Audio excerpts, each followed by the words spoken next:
പുതിയ ഹിജറ വർഷം ആരംഭിച്ചു.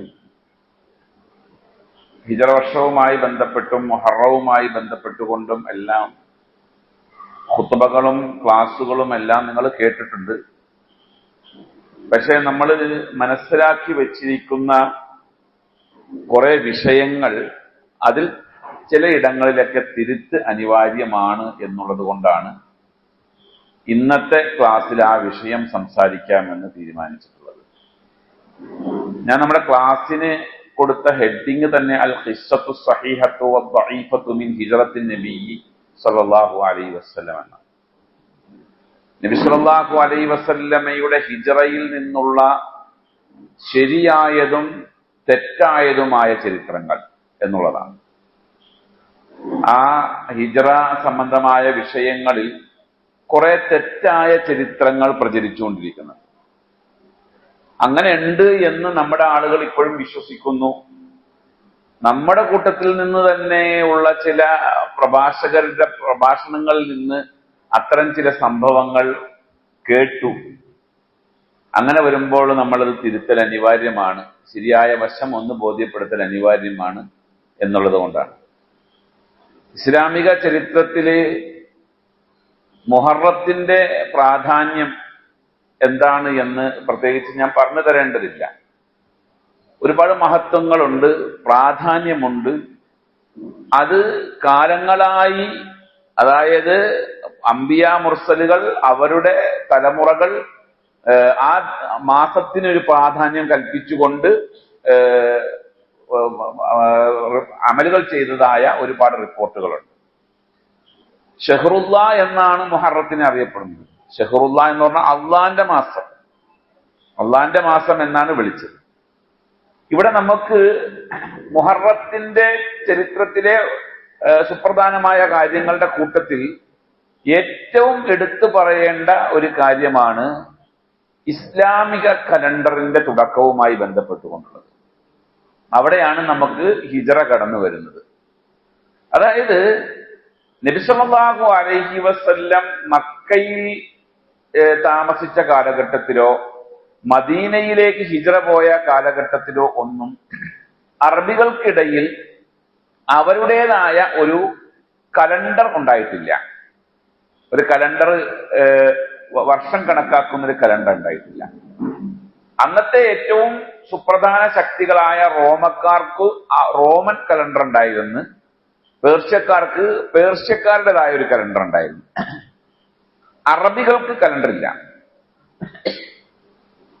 അവര് ചില സംഭവങ്ങളുമായി ബന്ധപ്പെടുത്തിക്കൊണ്ടാണ് വർഷത്തെ കണക്കാക്കിയിരുന്നത്.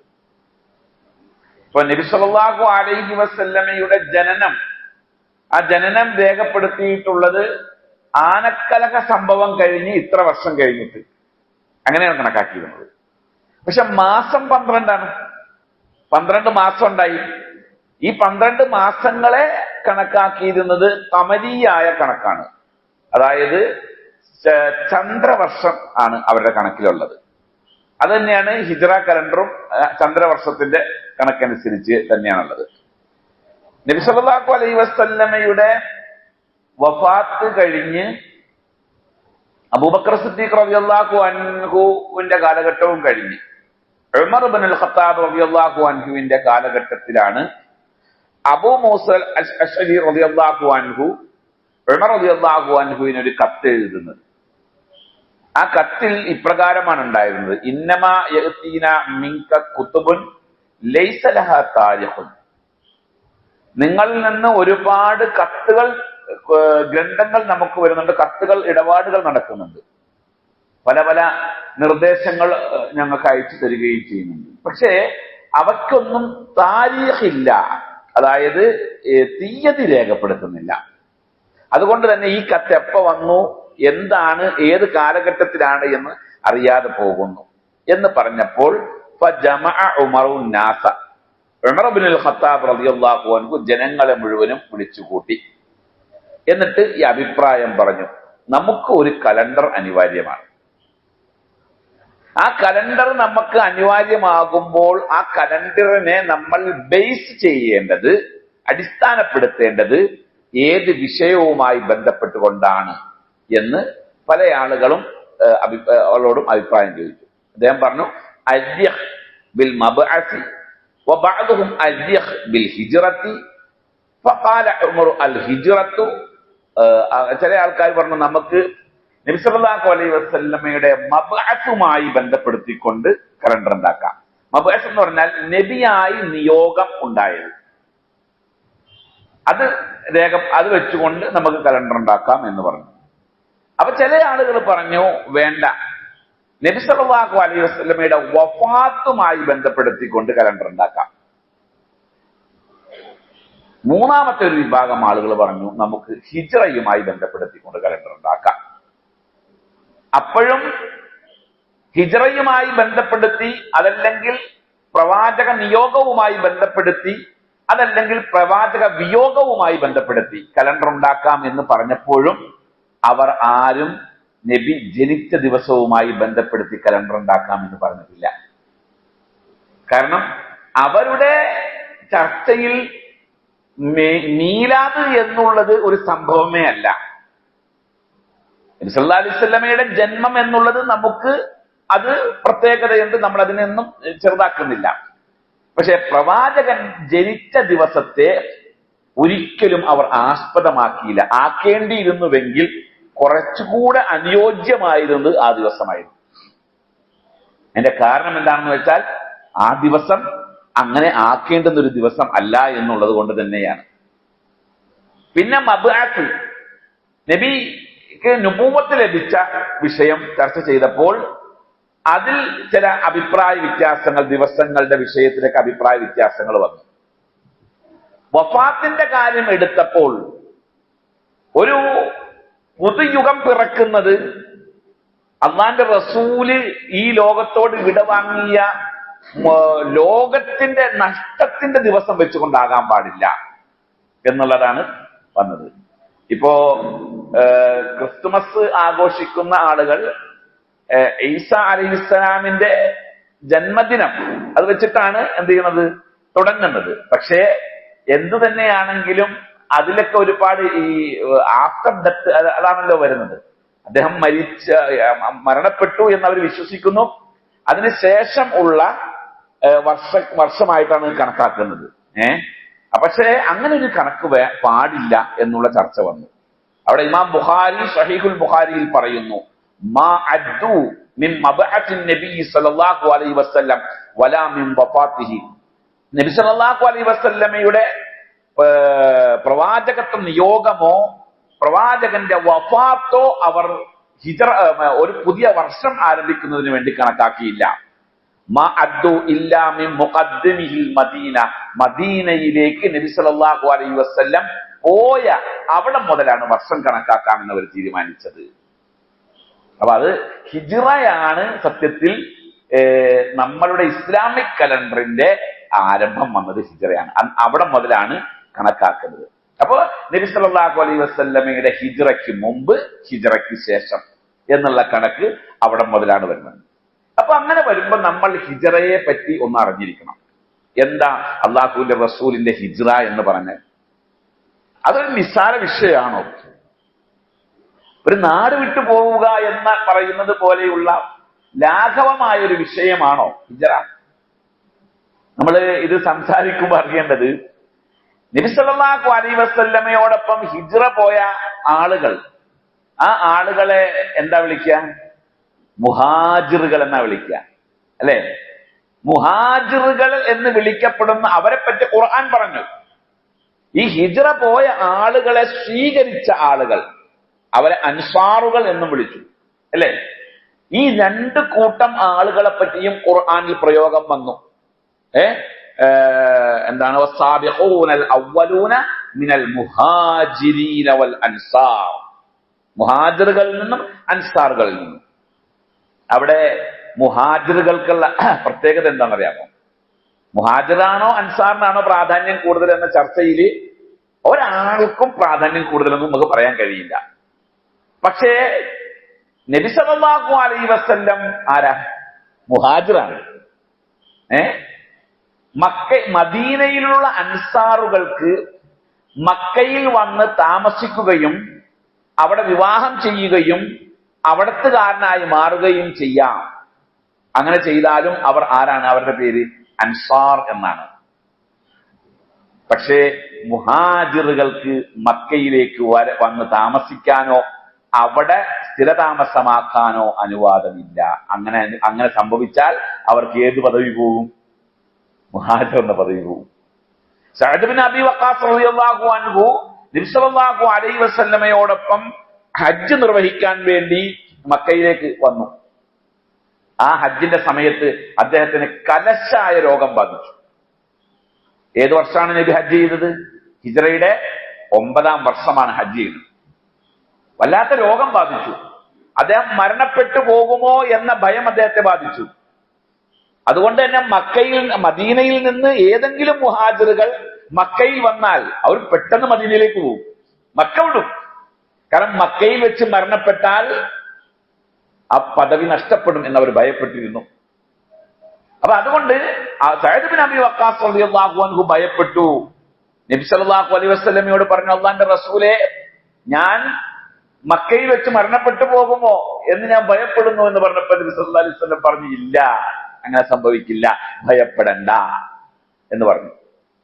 അതിനുശേഷം 45 കൊല്ലത്തോളം സഅദ് ബിൻ അബി വഖാസ് ജീവിക്കുകയും ചെയ്തു. അത് വേറെ ചരിത്രം. അപ്പോ ഹിജ്റ എന്ന് പറഞ്ഞാൽ അത് കേവലം ഒരു നാടുവിടൽ ആണ് എന്ന് നമ്മൾ കണക്കാക്കാൻ പാടില്ല. കാരണം അൽ ഇസ്ലാമു യഹ്ദിമു മാ കാന ഖബ്ലഹു.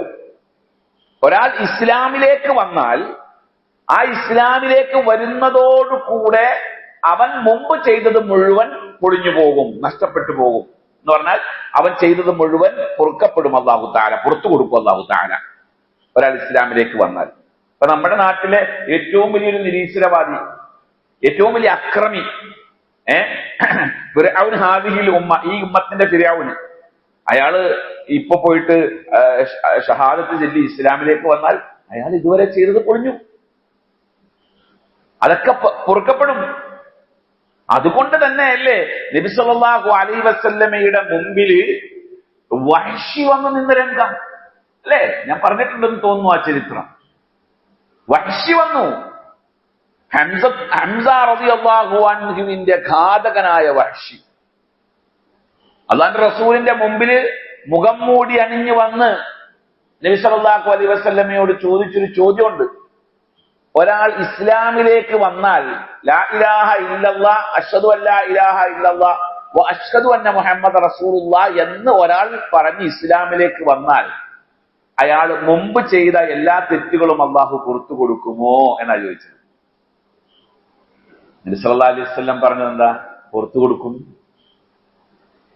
അപ്പൊ നബിയെ, അങ്ങയുടെ മുമ്പിൽ വന്ന് ഇസ്ലാം മതം സ്വീകരിക്കുന്നത്, ഷഹാദത്ത് ചെല്ലുന്നത് അങ്ങയുടെ പിതൃവ്യനായ ഹംസയെ കൊന്ന വഹ്ശിയാണെങ്കിൽ ആ വഹ്ശിക്ക് പുറത്തു കൊടുക്കൂ? നബി സല്ലല്ലാഹു അലൈഹി വസല്ലം പറഞ്ഞു, ആ വഹ്ശിക്കും പുറത്തു കൊടുക്കും. അപ്പൊ വഹ്ശി മുഖം മൂടി മാറ്റിയിട്ട് പറഞ്ഞു, ഞാനാണ് വഹ്ശി, ഞാൻ ഷഹാദത്ത് ചൊല്ലുന്നു, അശ്ഹദു അല്ലാ ഇലാഹ ഇല്ലല്ലാഹ് വ അശ്ഹദു അന്ന മുഹമ്മദ റസൂലുള്ളാഹ്. ഷഹാദത്ത്. അവിടെ ഏറ്റവും വലിയ ഗൗരവമുള്ള കാര്യം എന്താണെന്ന് വെച്ച് കഴിഞ്ഞാല് വഹ്ശിക്ക് വധശിക്ഷ പ്രഖ്യാപിച്ചതാണ്. വഹ്ശിയെ എവിടെ വെച്ച് കണ്ടാലും കൊന്നു കളയണം എന്ന് വധശിക്ഷ പ്രഖ്യാപിച്ചിരിക്കുന്ന ഘട്ടത്തിലാണ് ഈ വരുന്നത്. വഹ്ശിയാണ് ആ വന്നത് എന്ന് പുറത്തു നിന്നിരുന്ന ചില ആളുകൾ അറിഞ്ഞപ്പോ കൊല്ലാൻ വന്നു. അപ്പത്തേക്കും വഹ്ശി എന്ത് ചെയ്ത്? ഷഹാദത്ത് ചൊല്ലിക്കഴിഞ്ഞിരുന്നു. നബി സല്ലല്ലാഹു അലൈഹി വസല്ലം കൊല്ലാൻ വന്ന ആളുകളോട് പറഞ്ഞു, വഹ്ശിയെ തൊട്ടുപോകരുതെന്ന് പറഞ്ഞു. ആ മാപ്പ് എവിടുന്ന് കിട്ടിയതാ? ഇസ്ലാമിലേക്ക് വന്നതോടുകൂടെ കിട്ടിയതാണ്. അപ്പൊ ഇസ്ലാം ഹിദായത്ത് കിട്ടുക എന്ന് പറഞ്ഞാൽ അത് ഒരു മനുഷ്യന് ഈ ഭൂമിയിൽ പുതിയൊരു ജന്മമുണ്ടായി എന്നർത്ഥം. അൽ ഇസ്ലാമു യഹ്ദിമു മാ കാന ഖബ്ലഹു. മുമ്പുള്ളതെല്ലാം ഇസ്ലാം തകർത്ത് കളയും, തിന്മകളെല്ലാം ഇസ്ലാം മായ്ച്ചു കളയും.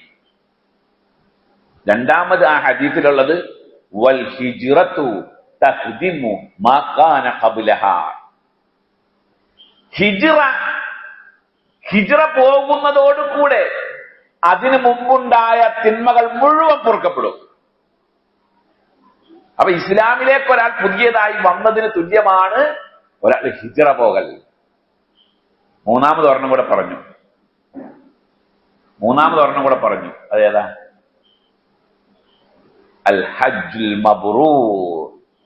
ഹജ്ജും മബ്റൂർ, മബ്റൂറായ ഹജ്ജ് യഖ്ദിമു മാ കാന ഖബ്ലഹു.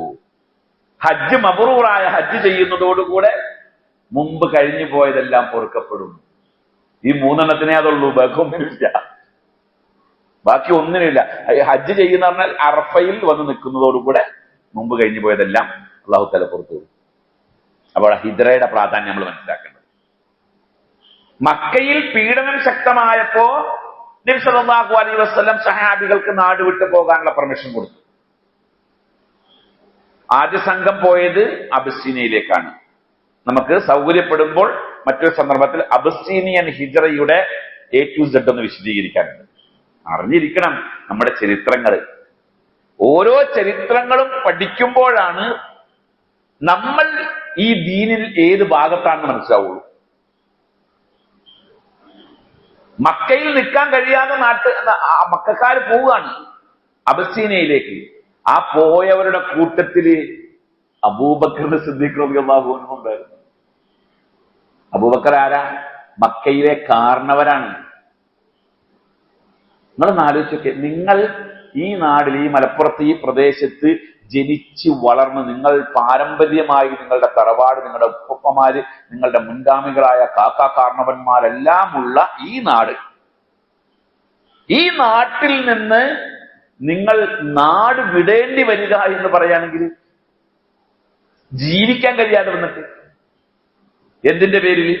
അവരുടെ വിശ്വാസത്തിന്റെ പേരിൽ. തോന്നിയാസം ചെയ്തിട്ടില്ല, ലാ ഇലാഹ ഇല്ലല്ലാഹിൽ വിശ്വസിച്ചതിന്റെ പേരിൽ. ഈമാനിന്റെ പവറാണ് നമ്മൾ അറിയേണ്ടത്. എന്നാൽ മക്കയിൽ മുമ്പ് ഉണ്ടായിരുന്നില്ലേ അള്ളാഹുവിൽ വിശ്വസിച്ചിരുന്ന, ലാ ഇലാഹ ഇല്ലല്ലാഹിൽ വിശ്വസിച്ചിരുന്ന ആൾക്കാർ? അള്ളാഹുവിനെ മാത്രം ആരാധിക്കാവൂ എന്നും ലാത്ത ഉസ്സയെ പോലെയുള്ള ബിംബങ്ങളെ ആരാധിക്കരുത്, അത് ശിർക്കാണ് എന്നും വിശ്വസിച്ചിരുന്ന ഇബ്രാഹിമി മില്ലത്തനുസരിച്ച് ഹനീഫി മതത്തിന്റെ വാഗ്ദാക്കൾ മക്കയിൽ ഉണ്ടായിരുന്നു. വറഖത്ത് ബിൻ നൗഫലിനെ പോലെയുള്ള ആളുകൾ, 3ഓളം ആളുകളുണ്ട്. നമുക്ക് ആ ചരിത്രം പിന്നീട് പറയാം. ആ മൂന്നോ നാലോ ആളുകൾ ഉണ്ടായിരുന്നു. ഈ പറയപ്പെട്ട ആളുകൾ ഹിജ്റ പോകേണ്ടി വന്നില്ലല്ലോ. ഈ പറയപ്പെട്ട ആളുകൾ പീഡിപ്പിക്കപ്പെട്ടില്ലല്ലോ. ഈ പറയപ്പെട്ട ആളുകൾക്ക് നേരെ ആയുധമായി ആരും ചെന്നും ഇല്ല. എന്തുകൊണ്ട്? അവരുടെ ഈമാൻ ഖൽബിലേ ഉണ്ടായിട്ടുള്ളൂ, ഖൗലിലും അമലിലും ഉണ്ടായിട്ടില്ല. നമ്മുടെ കഴിഞ്ഞ ക്ലാസ്സിലത്തെ വിഷയം അതായിരുന്നു. ഈമാൻ എന്ന് പറയുമ്പോൾ അത് ഖൗലിൽ പ്രകടമാകണം, അമലിൽ പ്രകടമാകണം.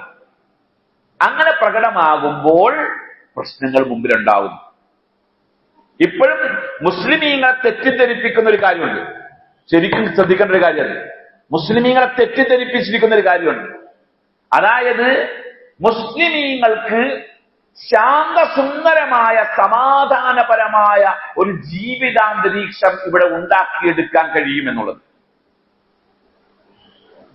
ഈമാന്റെ സ്വഭാവം വെച്ച് നോക്കിയാൽ അതുണ്ടാവില്ല. എപ്പോഴും മുസ്ലിമീങ്ങൾക്ക് പ്രശ്നങ്ങൾ ഉണ്ടായിക്കൊണ്ടേയിരിക്കും. അവരെ വേട്ടയാടിക്കൊണ്ടേയിരിക്കും, അവരെ ആക്രമിച്ചുകൊണ്ടേയിരിക്കും, അവരുടെ നേരെ ആരോപണങ്ങളും വൃത്തികേടുകളും പറഞ്ഞുകൊണ്ടേയിരിക്കും. അതിന്റെ ഉദാഹരണങ്ങളും ഞാൻ നിങ്ങൾക്ക് പറഞ്ഞു തരേണ്ട ആവശ്യമില്ല, അതുണ്ടാവും. അതുകൊണ്ടാണ് നമ്മൾ ഈമാനിന്റെ അർത്ഥം പറയുന്ന കൂട്ടത്തിൽ പറഞ്ഞത് 3 സ്തംഭങ്ങൾ പറഞ്ഞത്. അഖീദ മനസ്സിലുണ്ടാകണം, നാവിലുണ്ടാകണം, ശരീരം കൊണ്ട് പ്രകടിപ്പിക്കണം. അബൂബക്കർ സിദ്ദീഖ് റളിയല്ലാഹു അൻഹുവിനെ പോലെയുള്ള മക്കയിലെ കാരണവർ മക്ക വിട്ട് അബിസ്സീനിയയിലേക്ക് പോവുകയാണ്. ഇമാം ബുഖാരി ആ സംഭവം പറയുന്നുണ്ട്. ഞാൻ അതിന്റെ ചില ഭാഗങ്ങൾ മാത്രം വായിച്ച് വിശദീകരിക്കാം, കാരണം മുഴുവൻ ആ ഹദീസ് വായിക്കാൻ പറ്റില്ല. ഏകദേശം 4 പേജോളം നീളുന്നൊരു ഹദീസാണ്. അപ്പൊ അതിന്റെ പ്രധാനമായ ഒരു പോയിന്റുകൾ മാത്രം വായിക്കാം. ഫലമ്മ ബുദ്ലിയൽ മുസ്ലിമൂന ഖറജ അബൂബക്കറിൻ മുഹാജിറൻ നഹ്വ അർളിൽ ഹബശത്തി. മുഅ്മിനീങ്ങൾ മുസ്ലിമീങ്ങൾ പീഡിപ്പിക്കപ്പെട്ടപ്പോൾ, പരീക്ഷണത്തിന് വിധേയമായപ്പോൾ അബൂബക്കറിന്റെ സിദ്ദീഖ് റളിയല്ലാഹു അൻഹു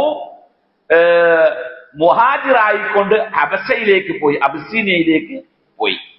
ഹത്താ ഇദാ ബലഗ ബർഖൽ ഗിമാദ്, അങ്ങനെ അദ്ദേഹം ബർഖുൽ ഗിമാദ് എന്ന് പറയുന്ന പ്രദേശത്തെത്തി. ബർഖുൽ ഗിമാദ് എന്ന് പറഞ്ഞാൽ യമൻ പ്രദേശത്തുള്ള ഒരു കടൽ ഇടുക്കാണ്. നിങ്ങൾ കേട്ടിട്ടുണ്ടോ? ബർഖുൽ ഗിമാദിനെ പറ്റി നമ്മൾ മുമ്പൊരു ക്ലാസ്സിൽ പറഞ്ഞിരുന്നു. ഏതാ? ബദർ യുദ്ധത്തിന്റെ സമയത്ത്. ബദർ യുദ്ധത്തെ പറ്റി പറയുന്ന ക്ലാസ്സിൽ എവിടെയോ ഞാൻ അത് പറഞ്ഞിട്ടുണ്ട്. ബർഖുൽ ഗിമാദിനെ, അതായത് അൻസാറുകൾ നബി സല്ലല്ലാഹു അലൈഹി വസല്ലമയോട് പറഞ്ഞു, നബിയെ അങ്ങ് ഞങ്ങളോട് പറയുകയാണ് ബർഖുൽ ഗിമാദിലേക്ക് പോയി ചാടാൻ പറഞ്ഞാൽ ഞങ്ങൾ ചാടാൻ തയ്യാറാണ്. കാരണം അത്ര ഡേഞ്ചറസ് സോണാണ് ബർഖുൽ ഗിമാദ്. യമനിന്റെ ഭാഗത്തുണ്ട്. ഏകദേശം മക്കയിൽ നിന്ന് 180ഓളം മൈൽ ദൂരത്തിൽ സ്ഥിതി കൊള്ളുന്ന ഒരു പ്രദേശം. അതാണ് ബർഖുൽ ഗിമാദ്. അങ്ങനെ അവിടെ ചെന്നപ്പോൾ ലഖിയഹു ഇബ്നു ദഗിന, ഇബ്നു ദുഗന്ന എന്നും പറയുന്നുണ്ട്, ഇബ്നു ദഗിന എന്നുണ്ട്. രണ്ടും ഒരാൾ തന്നെയാണ്. ഇബ്നു ദഗിന എന്ന് പറയുന്ന ഒരാളെ കണ്ടുമുട്ടി. കാറ ഗോത്രത്തിന്റെ നേതാവായിരുന്നു അദ്ദേഹം. അറിയപ്പെട്ട ഒരാളാണ് ഇബ്നു ദഗിന. അദ്ദേഹം അബൂബക്കർ സിദ്ദീഖ് റളിയല്ലാഹു അൻഹുവിനെ കണ്ടപ്പോൾ അദ്ദേഹത്തോട് ചോദിച്ചു, അയിന തുരീദു യാ അബൂബക്കർ, എങ്ങട്ടാ പോണെന്ന് ചോദിച്ചു. അദ്ദേഹം പറഞ്ഞു, അഖ്റജനി ഖൗമി ഫഉരീദു അൻ അസീഹ ഫിൽ അർദ് വഅഅബുദ റബ്ബി. എന്റെ നാട്ടിൽ നിന്ന് എന്റെ ജനത എന്നെ പുറത്താക്കിയിട്ടൊന്നുമില്ല, മറിച്ച് പീഡനമാണ്, നിൽക്കാൻ പറ്റുന്നില്ല. അങ്ങനെ വന്നപ്പോൾ സ്വാഭാവികമായി പുറത്തു പോകേണ്ടി വരികയാണ്. പുറത്താക്കിയതിന് തുല്യാണല്ലോ. ഇവിടെ ഒരാളെ പിടിച്ച് പുറത്താക്കുക എന്ന് പറഞ്ഞാൽ പിടിച്ച് വലിച്ചു കൊണ്ടുപോയി കളയാന്നർത്ഥം. ഇവിടെ നിൽക്കുന്ന ആളെ ചീത്ത പറഞ്ഞും വൃത്തികേടുകൾ പറഞ്ഞും ആക്രമിച്ചും നിൽക്കുമ്പോൾ സ്വാഭാവികമായും അയാൾ പുറത്തു പോകും. അതും പുറത്താക്കൽ തന്നെയാണ് ശരിക്കും. എന്റെ ജനത എന്നെ പുറത്താക്കി, ഞാൻ അതുകൊണ്ട് ഒന്ന് അലയാൻ തീരുമാനിച്ചു. ഭൂമിയിലൂടെ ഒന്ന് അലയട്ടെ. എന്തിനു വേണ്ടിയാണ്? എന്റെ റബ്ബിനെ ഇബാദത്തെടുക്കാൻ. എന്റെ റബ്ബിനെ ഇബാദത്തെടുക്കാൻ പറ്റുന്നില്ല നാട്ടിൽ. അങ്ങനെ ഞാൻ നാട് വിട്ടു പോവുകയാണ് എന്ന് പറഞ്ഞു. അപ്പൊ ഇബ്നു ദഗന്ന പറഞ്ഞൊരു വർത്താനമുണ്ട്. ഫഇന്ന മിസ്ലക യാ അബൂബക്കർ ലാ യഖ്റുജു വലാ യുഖ്റജ്. നിങ്ങളെപ്പോലത്തെ ഒരാള്, അബൂബക്കറെ നിങ്ങളെപ്പോലത്തെ ഒരാള് ഒരു നാട്ടിൽ നിന്ന് പുറത്തു പോകാനും പാടില്ല, ആ നാട്ടിൽ നിന്ന് പുറത്താക്കപ്പെടാനും പാടില്ല. സ്വന്തമായിട്ട് നാട് വിടാനും പാടില്ല, മറ്റൊരാൾ നിങ്ങൾ നാട് വിട്ടു പോകാനും പാടില്ല. കാരണം എന്താ? അതിനുള്ള കാരണം പറയുന്നുണ്ട്. ഇതേ കാരണം തന്നെ നബി സല്ലല്ലാഹു അലൈഹി വസല്ലമയെ പറ്റി ഖദീജ റളിയല്ലാഹു അൻഹയും പറഞ്ഞിട്ടുണ്ട്. അപ്പോ ഒരു മുഅ്മിനിന്റെ, ഒരാൾ നല്ലവനാണ് എന്നതിന്റെ ചില അടയാളമാണ് അത്. ജാഹിലിയ്യ കാലഘട്ടത്തിലുള്ള ആളുകൾ പോലും അംഗീകരിച്ച അടയാളമാണ്. പൊതുവായി എല്ലാവരും അംഗീകരിക്കുന്ന ചില അടയാളങ്ങളുണ്ട്. ഒരു മുഅ്മിൻ എന്ന നിലയിൽ ആ അടയാളങ്ങൾ നമ്മുടെ ജീവിതത്തിൽ വേണം. അദ്ദേഹം പറയുകയാണ്, ഇന്നക തക്സിബുൽ മഅദൂം. കഷ്ടപ്പെടുന്ന ആളുകൾക്കോ ഇല്ലാത്ത ആളുകൾക്ക് നിങ്ങൾ എന്തെങ്കിലുമൊക്കെ സമ്പാദിച്ചു കൊണ്ടുപോയി കൊടുക്കുന്ന ആളാണ്. വതസിലുർ റഹിമ. കുടുംബ ബന്ധം സ്ഥിരപ്പെടുത്തി ബന്ധം സ്ഥാപിച്ചു കൊണ്ടുപോകുന്ന ആളാണ്. വതഹ്മിലുൽ കല്ല.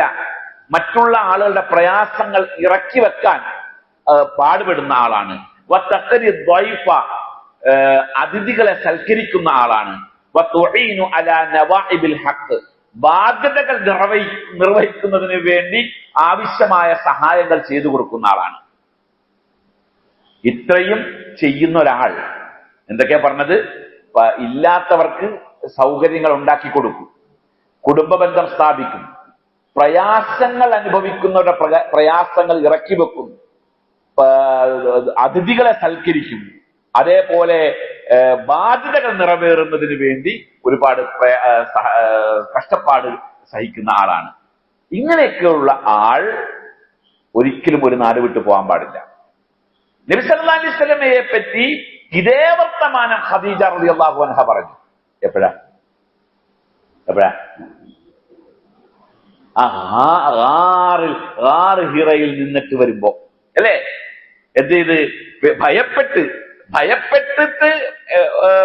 പറഞ്ഞു സമ്മിലൂനി എന്ന് പറഞ്ഞുകൊണ്ട് എന്നെ പുതപ്പിക്കൂ ഖദീജ എന്ന് പറഞ്ഞുകൊണ്ട് പ്രവാചകൻ ഭയപ്പെട്ടപ്പോഴാണ് പറഞ്ഞത് കല്ല,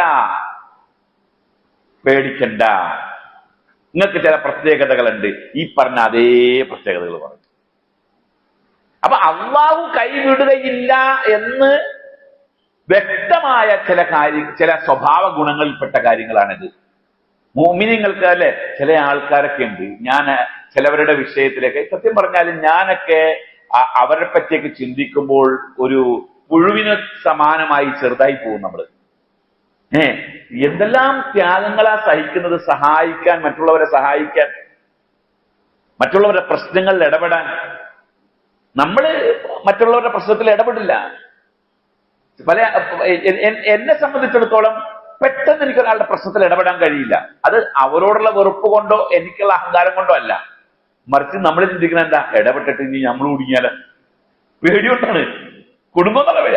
വണ്ടിയിൽ പോകുമ്പോ, ടൂ വീലറിൽ പോകുമ്പോ ആരെങ്കിലും കൈ കാണിച്ചാൽ ഞാൻ നിർത്തി എന്റെ വണ്ടിയുടെ പുറകെ കേട്ടില്ല. അയാളുള്ള വെറുപ്പ് കൊണ്ടോ അയാളെ സഹായിക്കണ്ട എന്ന് ചിന്തിച്ചിട്ടില്ല. ഇയാളെ വണ്ടിയിൽ പിടിച്ച് വെച്ചിട്ട് വണ്ടിയും പേര് നമ്മൾ കൊണ്ട് നടക്കണില്ല. അപ്പൊ എന്തെങ്കിലും കാര്യം അയാളുടെ കയ്യിലുണ്ടെങ്കിൽ പിന്നെ ഞാൻ അതിന്റെ പുറകെ നടക്കേണ്ടി വരും. ഈ ഭയാണ്. അത് സത്യത്തിൽ ഒരു തവക്കുലിന് എതിരാണ്. നമ്മളെ സഹായിക്കുക, അതിന്റെ പിന്നിൽ ഒരു പ്രയാസം ഉണ്ടെങ്കിൽ അള്ളാഹു തരുന്ന പരീക്ഷണമാണെന്ന് കണക്കാക്കാൻ കഴിയണം. ഇല്ലേ? അപ്പോ ഇത്രയും നല്ല നല്ല കാര്യങ്ങൾ ചെയ്യുന്ന ഒരാൾ ഒരിക്കലും നാട് വിട്ടു പോകാൻ പാടില്ല. അതുകൊണ്ട്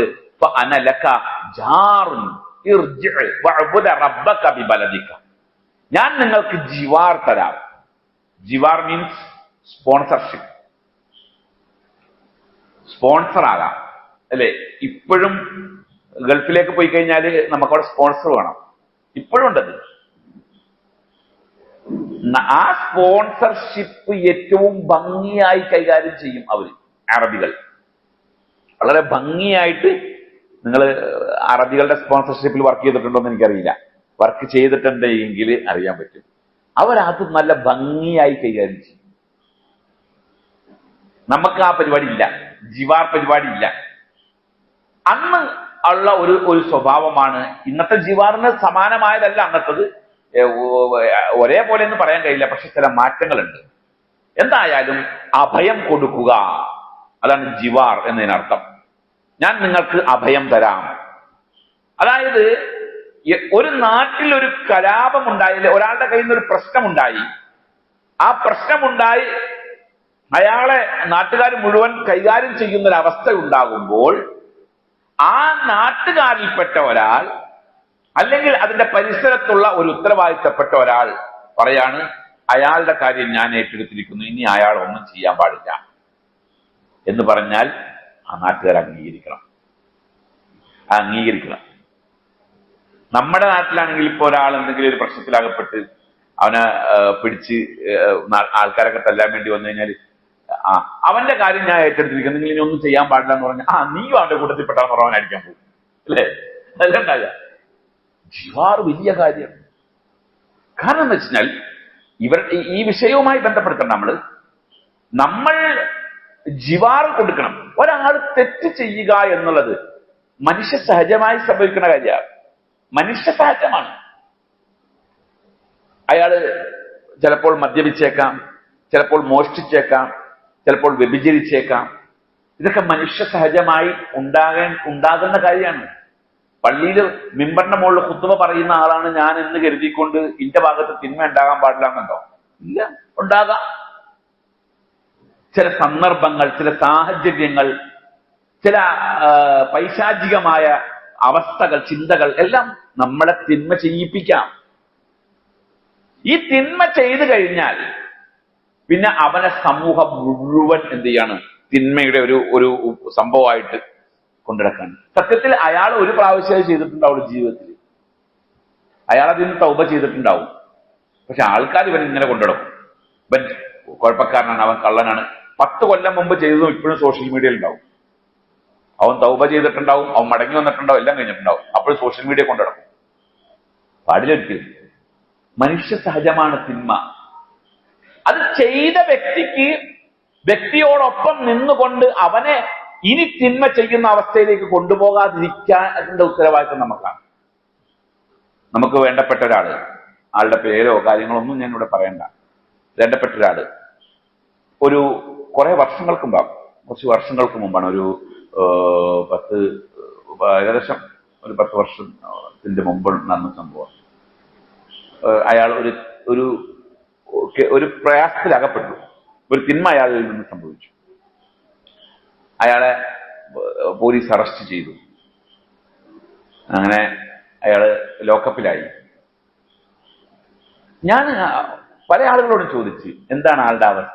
നമ്മളങ്ങോട്ട് കൊണ്ട ഇയാളൊരു നല്ല മനുഷ്യനാണ്, യാദൃശ്ചികമായി സംഭവിച്ച ഒരു അബദ്ധാണ്, നമ്മളങ്ങോട്ട് പോണ്ട, അയാൾക്കൊരു സഹായം ചെയ്തു കൊടുക്കാൻ പാടില്ല. അതാണോ ദീനിന്റെ നയം? ഇല്ല. ഞാൻ വിഷയവുമായി അല്പം ബന്ധമുള്ളത് കൊണ്ടും നമ്മൾ അറിഞ്ഞിരിക്കേണ്ട ഒരു വിഷയം കൊണ്ടാണ്. ഒരാൾ പിടിക്കപ്പെട്ടു, മോഷണ കേസിലാകട്ടെ, വ്യഭിചാര കേസിലാകട്ടെ, കള്ളുകുടിച്ചതിന്റെ പേരിലായിട്ട് പിടിക്കപ്പെട്ടു എങ്കിൽ അയാളെ പൂർണ്ണമായും അവഗണിച്ച് കളയല്ല. അയാൾക്ക് നമ്മളുടെ സഹായം ആവശ്യമാണ്. അയാളിപ്പോ ലോക്കപ്പിലാണ് എങ്കിൽ അവിടെ ചെന്ന് അല്ല ചായ വെള്ളം മേടിച്ചു കൊടുത്ത് അയാളെ ജാമ്യത്തിലിറക്കി അയാൾക്ക് നമ്മൾ സഹായം ചെയ്തു കൊടുക്കണം. കൊടുത്തതിന് ശേഷം അയാളുടെ തിന്മയുടെ ഗൗരവം അയാളെ ബോധ്യപ്പെടുത്തി കൊടുക്കണം. ഇത് അള്ളാഹുവുമായി ബന്ധപ്പെട്ടുകൊണ്ടുള്ള അയാളുടെ തിന്മ അള്ളാഹു പുറത്തു കൊടുത്തിട്ടുണ്ടാവും. അപ്പോഴും നാട്ടുകാർ പുറത്തു കൊടുത്തിട്ടുണ്ടാവില്ല, ജനങ്ങൾ പുറത്തു കൊടുത്തിട്ടുണ്ടാവില്ല. അത് പാടില്ല, ഒരിക്കലും പാടില്ല. എന്തുമാകട്ടെ, വിഷയത്തിലേക്ക് വരാം. ജിവാർ കൊടുക്കാമെന്ന് പറഞ്ഞു. അങ്ങനെ സംഭവിച്ചാൽ പിന്നെ ആ നാട്ടുകാർക്ക് അയാൾ ഒന്നും ചെയ്യാൻ പാടില്ല, അത് നിയമമാണ്. ആ പൊതു നിയമത്തിന്റെ മേലിൽ ഇബ്നു ദഗന്ന എന്ത് ചെയ്തു? അത് ജിവാർ കൊടുക്കാമെന്ന് പറഞ്ഞു. അങ്ങനെ അദ്ദേഹം അബൂബക്കർ സിദ്ദീഖ് റളിയല്ലാഹു അൻഹുവിനെയും കൊണ്ട് മക്കയിലേക്ക് തിരിച്ചു വന്നു. നിങ്ങൾ മനസ്സിലാക്കണം, 180 മൈൽ താണ്ടിയിട്ടാണ് വരുന്നത്. ഇയാൾക്ക് അഭയം കൊടുക്കുന്നു. അപ്പൊ ഇവരുടെയൊക്കെ മനസ്സിന്റെ വിശാലത, ജാഹിലിയ്യത്തിലാണ് എങ്കിലും അവരുടെയൊക്കെ മനസ്സിന്റെ വിശാലത നമ്മളൊന്ന് ചിന്തിച്ചു നോക്ക്. അങ്ങനെ വന്ന് കഅബ തവാഫ് ചെയ്ത് അതിനുശേഷം ഖുറൈശികളെ എല്ലാം വിളിച്ചു ചേർത്തിട്ട് പറഞ്ഞു, ഇന്ന അബൂബക്കർ ലാ യഖ്റുജു മിസ്ലുഹു വലാ യുഖ്റജ്. അബൂബക്കറിനെ പോലെയുള്ള ഒരാൾ ഈ നാട്ടിൽ നിന്നും പോകാനും പാടില്ല, പുറത്താക്കാനും പാടില്ല. കാരണം മുമ്പ് പറഞ്ഞ കുറെ കാര്യങ്ങൾ പറഞ്ഞു, ഇങ്ങനെയൊക്കെ നന്മയുള്ള ആളാണ്. അതുകൊണ്ട് അദ്ദേഹത്തിന് ഞാൻ ജിവാർ നൽകിയിരിക്കുകയാണ്. എന്റെ അഭയത്തിന്റെ കീഴിലാണ് അദ്ദേഹത്തിന് നിങ്ങൾ ആരൊന്നും ചെയ്യാൻ പാടില്ല. അപ്പോ മക്കക്കാര് പറഞ്ഞു, മുർ അബൂബക്കർ ഫൽയഅബ്ദു റബ്ബഹു ഫീ ദാരിഹി ഫൽയുസല്ലി ഫീഹാ വൽയഖറഅ മാ ശാഅ വലാ യുഅദീന ബിദാലിക വലാ യസ്തഅലിൻ ബിഹി ഫഇന്നാ നഖ്ശ അൻ യഫ്തിന നിസാഅനാ വഅബ്നാഅനാ. വല്ലാത്തൊരു വർത്താനാണ് പറഞ്ഞത്. അബൂബക്കറിന് നിങ്ങൾ അഭയം കൊടുത്തു എങ്കിൽ നിങ്ങൾ അബൂബക്കറിനോട് ഒരു കാര്യം പറയണം. എന്താ പറയേണ്ടത്? ഫൽയഅബ്ദു റബ്ബഹു ഫീ ദാരിഹി. അയാളുടെ റബ്ബിനെ അയാളുടെ വീട്ടിലിരുന്ന് ആരാധിച്ചോട്ടെ. ഫൽയുസല്ലി ഫീഹാ, അവിടെ നിന്ന് നിസ്കരിച്ചോട്ടെ. വൽയഖ്റഅ മാ ശാഅ, ഇഷ്ടം പോലെ ഖുർആൻ ഓതിക്കോട്ടെ, ഒക്കെ വീടിന്റെ ഉള്ളില്. വലാ യുഅദീന ബിദാലിക, അത് ചെയ്തതുകൊണ്ട് അതിന്റെ പേരിൽ ഞങ്ങളെ ദ്രോഹിക്കാൻ പാടില്ല. അദ്ദേഹം ഞങ്ങളെ ഉപദ്രവിക്കാൻ പാടില്ല. വലാ യസ്തഅലിൻ ബിഹി, അത് പരസ്യമായി ചെയ്യാൻ പാടില്ല. കാരണം അവർ ഭയപ്പെടുന്ന കാര്യം എന്താ? ഫഇന്നാ നഖ്ശ അൻ യഫ്തിന നിസാഅന വഅബ്നാഅന, ഇതിലൂടെ ഞങ്ങളുടെ പെണ്ണുങ്ങളെയും ഞങ്ങളുടെ മക്കളെയും ഫിത്നയിലാക്കുമെന്നുള്ള പേടി മാത്രമേ ഞങ്ങൾക്കുള്ളൂ. അതുകൊണ്ട് പാടില്ല, പരസ്യമായിട്ടും പാടില്ല. രഹസ്യമായിട്ട് വേണമെങ്കിൽ ചെയ്തോട്ടെ, വിരോധമില്ല. അബൂബക്കർ സിദ്ദീഖ് റളിയല്ലാഹു അൻഹു വീട്ടിൽ പോയി ഇബാദത്ത് തുടങ്ങി, നിസ്കാരവും ഖുർആൻ പാരായണവും. അദ്ദേഹം കാന അബൂബക്കർ റജുലൻ ബക്കാഅൻ ലാ യംലികു ഐനൈഹി ഇദാ ഖറഅൽ ഖുർആൻ. ഖുർആൻ ഓതാൻ തുടങ്ങിക്കഴിഞ്ഞാൽ കണ്ണുകൾ നിയന്ത്രിക്കാൻ പറ്റുകയില്ല അദ്ദേഹത്തിന്. അത്രയധികം അദ്ദേഹം കരയുമായിരുന്നു. ഖുർആൻ പാരായണം തുടങ്ങിയാൽ തന്നെ അദ്ദേഹം കരയായിരുന്നു. അദ്ദേഹം വീട്ടിന്റെ ഉള്ളിൽ ഇരുന്നിട്ട് തുടങ്ങി. കുറച്ചു ദിവസം കഴിഞ്ഞപ്പോ അബൂബക്കർ സിദ്ദീഖ് റളിയല്ലാഹു അൻഹുവിന് തോന്നി, ഞാനിപ്പോ ഇതിന്റെ ഉള്ളിൽ ഒറ്റയ്ക്ക് ഇരുന്നിട്ട് ചെയ്യേണ്ട ആവശ്യം തിരിയും, വീടിന്റെ പുറത്ത് ഒരു പള്ളി ഉണ്ടാക്കാം. അങ്ങനെ അദ്ദേഹം വീടിന്റെ ചേർന്ന് കുറച്ചടുത്ത് മാറിയിട്ട് ഒരു ചെറിയ പള്ളി ഉണ്ടാക്കി. ഇസ്ലാമിക ചരിത്രത്തിൽ നബി സല്ലല്ലാഹു അലൈഹി വസല്ലമയുടെ പ്രബോധനം ആരംഭിച്ച കാലം മുതൽ ഉള്ള ചരിത്രത്തിൽ ആദ്യത്തെ പള്ളി അതാണ്. മക്കയിലെ പള്ളിയാണ് ആദ്യത്തെ പള്ളി. പക്ഷെ നബിയുടെ പ്രബോധനം ആരംഭിച്ച കാലം മുതലുള്ള ചരിത്രം എടുക്കുകയാണെങ്കിൽ ആദ്യത്തെ മസ്ജിദ് അബൂബക്കർ സിദ്ദീഖ് റളിയല്ലാഹു അൻഹു ഉണ്ടാക്കിയത്. അതിന് മസ്ജിദ് അല്ല, അതൊരു നിസ്കാര മുറിയായിരുന്നു. സാമ്പി എന്നൊക്കെ നമ്മൾ പറയുന്ന നിസ്കാരപ്പള്ളിയില്ലേ, നിസ്കാരപ്പള്ളിയായിരുന്നു. അവിടെ പോയിരുന്ന് നിസ്കരിക്കാൻ തുടങ്ങി, അവിടെ പോയിരുന്ന് ഖുർആൻ ഓതാൻ തുടങ്ങി. നാട്ടുകാര് പെണ്ണുങ്ങളും കുട്ടികളൊക്കെ ഈ നിസ്കാരം കാണാനും ഖുർആൻ ഓതണ കേൾക്കാനും വരാൻ തുടങ്ങി. നിങ്ങളിവിടെ മനസ്സിലാക്കേണ്ട കാര്യം എന്താ വെച്ച് കഴിഞ്ഞാല്, മക്കക്കാരെ സംബന്ധിച്ച് നിസ്കാരം എന്നുള്ളത് അവർക്കൊരു പുതുമ ഉള്ള കാര്യമല്ല. നിസ്കാരം ഒരു പുതുമയുള്ള കാര്യമല്ല. പക്ഷേ അബൂബക്കറിന് സിദ്ദീഖ് റളിയല്ലാഹു അൻഹുവിന്റെ നിസ്കാരം കാണാൻ അവർ വരുന്നു എങ്കിൽ ആ നിസ്കാരത്തിന്റെ ഭംഗി എത്രമാത്രം ഉണ്ടാവും എന്നാലോചിച്ച് നോക്ക്. എത്ര വശ്യമായിരിക്കും അദ്ദേഹത്തിന്റെ ഖുർആൻ പാരായണം. അത് കേൾക്കാനും കാണാനും വരുന്നുവെങ്കിൽ അത്രമാത്രം വശ്യമായ ഹൃദ്യമായ ഇബാദത്താണ് അദ്ദേഹം നിർവഹിച്ചിരുന്നത്. അങ്ങനെ വന്നപ്പോൾ അവരെല്ലാവരും ഇബ്നു ദഗനെ പോയി കണ്ടു. എന്നിട്ട് പറഞ്ഞ്, ഈ പരിപാടി പറ്റൂല, കരാർ ലംഘനമാണിത്, അതുകൊണ്ട് നിങ്ങളുടെ ജിവാർ പിൻവലിക്കണം, അല്ലെങ്കിൽ നിങ്ങളെ ഞങ്ങൾ കക്ഷിയാക്കും. അദ്ദേഹം ഇബ്നു ദഗന്ന സഹി കെട്ടിട്ട് പോയിട്ട് പറഞ്ഞു, ഞാൻ എന്ത് ചെയ്യണം, നിങ്ങളുടെ ജിവാർ പിൻവലിക്കണം, അഭയം പിൻവലിക്കുകയാണ്. നിവർത്തിയില്ല. അപ്പൊ അബൂബക്കർ സിദ്ദീഖ് റളിയല്ലാഹു അൻഹു പറഞ്ഞു, ഫഇന്നി അറുദ്ദു ഇലൈക ജിവാറക, നീ എനിക്ക് തന്ന അഭയം ഞാൻ നിനക്ക് തിരിച്ചു തരുന്നു. നിസ്കാരം ഞാൻ പുറത്തു വെച്ച് നിർവഹിക്കുള്ളൂ, ഇനി അകത്ത് കയറി രഹസ്യമായിട്ട് ചെയ്യൂല, പരസ്യമായിട്ട് തന്നെ ചെയ്യുള്ളൂ. അതുകൊണ്ട് നീ എനിക്ക് തന്ന അഭയം ഞാൻ ഇതാ തിരിച്ചു തരുന്നു. എനിക്ക് എന്റെ റബ്ബിന്റെ അഭയം മതി, റബ്ബിന്റെ സ്പോൺസർഷിപ്പ് മതി എനിക്ക്, ഇനി നിന്റെ സ്പോൺസർഷിപ്പ് വേണ്ട.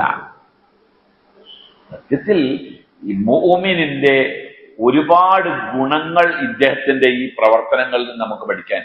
ഒരു ദീർഘമായ ചരിത്രത്തിന്റെ കുറഞ്ഞ പോർഷൻ മാത്രമേ ഞാനിവിടെ പറയുന്നുള്ളൂ. നമുക്കൊക്കെ ആവശ്യമായ ഒരു പ്രധാനമായ കാര്യമാണത്. അവർ സംരക്ഷിക്കും, ഇവര് സംരക്ഷിക്കും, അവരുടെ സംരക്ഷണം നമുക്കുണ്ട്. എന്തിന് മറ്റുള്ളവരുടെ സംരക്ഷണം? റബ്ബിന്റെ ജിവാറാണ് നമുക്ക് വേണ്ടത്. എന്തുമാകട്ടെ, ആ സംഭവം അവിടെ അരങ്ങേറി. ഇബ്നു ദഗന്ന എന്ത് ചെയ്തു? ജിവാർ, അഭയം, സംരക്ഷണം പിൻവലിച്ചു. ആ പിൻവലിച്ച സമയത്ത് അന്ന് നബി സല്ലല്ലാഹു അലൈഹി വസല്ലമയ്ക്ക് ആ രാത്രിയിൽ ഒരു സ്വപ്നമുണ്ടായി. നബി സല്ലല്ലാഹു അലൈഹി വസല്ലം തന്റെ സ്വഹാബികളെ വിളിച്ചു ചേർത്തു. എന്നിട്ട് പറഞ്ഞു, ഇന്നി ഉരീതു ദാറ ഹിജ്റത്തിക്കും ദാത നഖലിൻ ബൈന ലാബത്തൈനി, രണ്ട് പാറക്കെട്ടുകളുടെ ഇടയിൽ ധാരാളം ഈത്തപ്പന മരങ്ങളുള്ള ഒരു നാട്ടിലേക്ക് ഹിജ്റ പോകാൻ അല്ലാഹു തആല കഴിഞ്ഞ രാത്രിയിൽ എനിക്ക് സ്വപ്നം കാണിച്ചു തന്നിട്ടുണ്ട്. അപ്പൊ എല്ലാവരും കരുതിയിരുന്നത് ഹിജ്റ ഒന്നിരിക്കൽ അബസ്സീനയിലേക്കായിരിക്കും. നബി ഹിജ്റ പോകുമെന്നറിയാം, നബി നാടുവിടുമെന്നറിയാം, പക്ഷെ അത് അബസ്സീനയിലേക്കായിരിക്കുമെന്ന് ചിലർ പറഞ്ഞു. ചിലർ അഭിപ്രായപ്പെട്ടു അത് യമനിലേക്കാകാം, കാരണം അവിടേക്കാണ് കുറച്ചും കൂടെ സൗകര്യമുള്ള സ്ഥലങ്ങൾ എന്നൊക്കെ അഭിപ്രായപ്പെട്ട് ചില ആളുകൾ ഷാമിലേക്ക് പോകും, പലസ്തീൻ അങ്ങനെയുള്ള പ്രദേശങ്ങളിലേക്കൊക്കെ പോകുന്ന അഭിപ്രായങ്ങൾ വന്നുകൊണ്ടിരിക്കുകയാണ് ഈ ഒരു വർത്തമാനം വരുന്നത്. രണ്ട് മലകളുടെ ഇടയിൽ സ്ഥിതി കൊള്ളുന്ന ഈത്തപ്പനകളാൽ നിറഞ്ഞ പ്രദേശത്തേക്ക് ഹിജ്റ പോകാനുള്ള അനുമതി എനിക്ക് ലഭിച്ചിട്ടുണ്ട്, നിങ്ങൾക്ക് ലഭിച്ചിട്ടുണ്ട്. നിങ്ങളുടെ ദാറുൽ ഹിജ്റ, നിങ്ങളുടെ ഹിജ്റയുടെ വീട് എവിടെയാണെന്നുള്ളത് കാണിച്ചു തന്നിട്ടുണ്ട് എനിക്ക്. അങ്ങനെ മദീനയാണെന്നുള്ളത് വ്യക്തമായി. സഹാബികളൊക്കെ ഇത് കേട്ട ഉടനെ പുറപ്പെടാൻ തുടങ്ങി. പല ആളുകളും പുറപ്പെടാൻ തുടങ്ങി. ഹിജ്റയുമായി ബന്ധപ്പെട്ടുകൊണ്ടുള്ള ഒരു തെറ്റായ വർത്താനം, ഒരു കഥയുണ്ട് നമ്മുടെ നാട്ടിൽ. നമ്മുടെ ഇന്നത്തെ വിഷയത്തിലെ ഏറ്റവും പ്രധാനമായ പോയിന്റ് അതാണ്. ഹിജ്റയുമായി ബന്ധപ്പെട്ടുകൊണ്ടുള്ള ശരിയായ വർത്താനവും തെറ്റായ വർത്താനം, അല്ലെ? തെറ്റായ വർത്താനം എന്ന് പറഞ്ഞാൽ ഉമർ ഇബ്നുൽ ഖത്താബ് റളിയല്ലാഹു അൻഹുവിന്റെ ഹിജ്റയാണ്. നമ്മൾ കേട്ടിടത്തോളം ഉമർ റളിയല്ലാഹു അൻഹു പരസ്യമായി ഞാൻ ഹിജ്റ പോവാണ്, ആരെങ്കിലും തടയാനുണ്ടെങ്കിൽ തടഞ്ഞോ എന്ന് പറഞ്ഞുകൊണ്ട് പോയ ആളാണെന്നാണ് നമ്മൾ കേട്ടിടത്തോളം. പക്ഷെ അങ്ങനെ ഒരു സംഭവം ഉമർ ഇബ്നുൽ ഖത്താബ് റളിയല്ലാഹു അൻഹുവിനെ സംബന്ധിച്ചില്ല. അദ്ദേഹം രഹസ്യമായിട്ട് തന്നെയാണ് ഹിജ്റ പോയത്. വളരെ രഹസ്യമായി തന്നെയാണ് അദ്ദേഹം ഹിജ്റ പോയത്. മുമ്പൊക്കെ ഞാനും മനസ്സിലാക്കിയിരുന്നത് അങ്ങനെയാണ്. അദ്ദേഹം പരസ്യമായിട്ട് ഹിജ്റ, അദ്ദേഹം അങ്ങനെ പോയി എന്ന് പറയുന്ന റിപ്പോർട്ടേ ദുർബലാണ്. സംഗതി ഉമർ എന്ന് പറഞ്ഞാൽ തന്നെ ആദ്യം വർത്താനം തൊട്ടുപുറകിൽ വരുന്ന സാധനം എന്തായിരിക്കും? വാളായിരിക്കും, അല്ലെ? ഉമറിന്റെ പേര് പറഞ്ഞാൽ തൊട്ടുപുറകിൽ വാള് പറയും. അദ്ദേഹത്തെ സംബന്ധിച്ചിടത്തോളം അദ്ദേഹം പല ഘട്ടങ്ങളിലും അദ്ദേഹത്തിന്റെ ആ ദുർബലാവസ്ഥയെ അദ്ദേഹം പ്രഖ്യാപിച്ചത്. ധീരനാണ്, നല്ല യോദ്ധാവാണ്, നല്ല കഴിവുള്ള ആളൊക്കെ തന്നെയാണ്. പക്ഷേ അദ്ദേഹത്തിന്റെ ചില ദുർബല അവസ്ഥകൾ അദ്ദേഹം വിവരിച്ചിട്ടുണ്ട്. ഹുദൈബിയ സന്ധി നടക്കുന്ന സമയത്ത് നബി സല്ലല്ലാഹു അലൈഹി വസല്ലം ഉമർ ഇബ്നു ഖത്താബ് റളിയല്ലാഹു അൻഹുവിനെ വിളിച്ചിട്ട് പറഞ്ഞു, ഉമറെ, മക്കയിൽ പോയിട്ട് ഇന്ന കാര്യം ചെയ്തിട്ട് വരാൻ പറഞ്ഞു. ഉടനെ ഉമർ ഇബ്നുൽ ഖത്താബ് റളിയല്ലാഹു അൻഹു പറഞ്ഞെന്താണ്, നബിയെ, ഞാൻ അങ്ങോട്ട് ചെന്നാൽ അവരെന്നെ കൊല്ലും. എനിക്ക് സംരക്ഷണം തരാൻ പറ്റിയ കുടുംബക്കാരൊന്നും മക്കയിലില്ല, ഇപ്പോ അവർ തരുകയില്ല. അതുകൊണ്ട് മക്കയിലേക്ക് പോകാൻ, അവരുടെ ഇടയിൽ സംസാരിക്കാൻ, കുടുംബ ബന്ധങ്ങളുള്ള, സംരക്ഷണം കൊടുക്കാൻ സാധ്യതയുള്ള സൗഹൃദ കൂട്ടായ്മയുള്ള ഒരു വ്യക്തി നമ്മുടെ കൂട്ടത്തിലുണ്ട്. ഉസ്മാൻ ഇബ്നു അഫ്ഫാൻ, അദ്ദേഹത്തെ വിട്ടാൽ മതി. അദ്ദേഹത്തിന്റെ ആ കഴിവില്ലായ്മ അദ്ദേഹം പറഞ്ഞിട്ടുണ്ട്. പക്ഷെ ഉമർ റളിയല്ലാഹു അൻഹു ധീരനാണെങ്കിൽ ഇങ്ങനെയൊക്കെ ആയല്ലേ പറ്റുള്ളൂ എന്ന് നമ്മുടെ ആൾക്കാർ സങ്കല്പിച്ചുണ്ടാക്കിയിരിക്കുന്നതാണ്. അദ്ദേഹവും ഹിജ്റ പോയത് രഹസ്യമായിട്ടാണ്. എല്ലാവരും രഹസ്യമായിട്ട് തന്നെയാണ് ഹിജ്റ പോയത്, പരസ്യമായിട്ടല്ല ഹിജ്റ പോയത്. വളരെ രഹസ്യമായിട്ടാണ് ഹിജ്റ പോയത്. നബി സല്ലല്ലാഹു അലൈഹി വസല്ലമ ധീരന്മാരിലെ ഏറ്റവും വലിയ ധീരനാരാ? അല്ലാണ്ട് റസൂലല്ലേ, അല്ലെ? റസൂല് ആണ് ഏറ്റവും വലിയ ധീരൻ. ഉമർ ഇബ്നുൽ ഖത്താബ് റളിയല്ലാഹു അൻഹുവിന്റെ ധീരതയേക്കാൾ എത്രയോ മുകളിലാണ് അല്ലാണ്ട് റസൂലിന്റെ ധീരത. ആ നബി ഹിജ്റ പോയത് എങ്ങനെയാണ്? ഒളിച്ചിട്ടാണ്, ആരും അറിയാണ്ടാണ് പോയത്. നമ്മൾ അതിലേക്ക് വരുന്നുണ്ട്. നബി സല്ലല്ലാഹു അലൈഹി വസല്ലമയോട് അബൂബക്കർ സിദ്ദീഖ് റളിയല്ലാഹു അൻഹു ചോദിച്ചു, നബിയെ, ഞാനേതായാലും അബിസീനിയയിലേക്ക് ഹിജ്റ പോയതാണല്ലോ, ഇബ്നു ദഖന്നെ എന്നെ പിടിച്ചോണ്ട് വന്നു, അങ്ങനെയാണ് ഞാൻ ആ ഹിജ്റ ഒഴിവായത്. അതുകൊണ്ട് ഞാൻ മദീനയിലേക്ക് പോയിക്കോട്ടെ എന്ന് ചോദിച്ചു. നബി സല്ലല്ലാഹു അലൈഹി വസല്ലം പറഞ്ഞു, ആയിട്ടില്ല, സമയമാകുമ്പോ പറയാം, ബാക്കിയെല്ലാവരും പോയിക്കോട്ടെ. അങ്ങനെ പോയി. അപ്പോ നബിയോടൊപ്പമാണ് അബൂബക്കർ ഹിജ്റ പോകുന്നത് എന്നൊരു ധാരണ അദ്ദേഹത്തിനുണ്ടായി.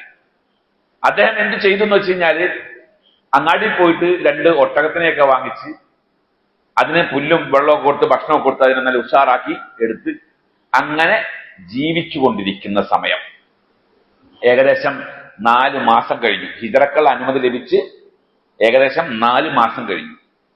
4 മാസം കഴിഞ്ഞപ്പോൾ ഒരു നട്ടുച്ച സമയത്ത് നബി സല്ലല്ലാഹു അലൈഹി വസല്ലം അബൂബക്കർ സിദ്ദീഖ് റളിയല്ലാഹു അൻഹുവിന്റെ വീട്ടിലേക്ക് കയറി വന്നു. അത് പറയുമ്പോൾ നമ്മളൊരു പോയിന്റ് മനസ്സിലാക്കണം, ഒരു കാര്യം മനസ്സിലാക്കണം. ഈ ഹദീസിന്റെ ആരംഭത്തിൽ തന്നെ നബി സല്ലല്ലാഹു അലൈഹി വസല്ലമയുടെ സ്വഭാവം കാണാം.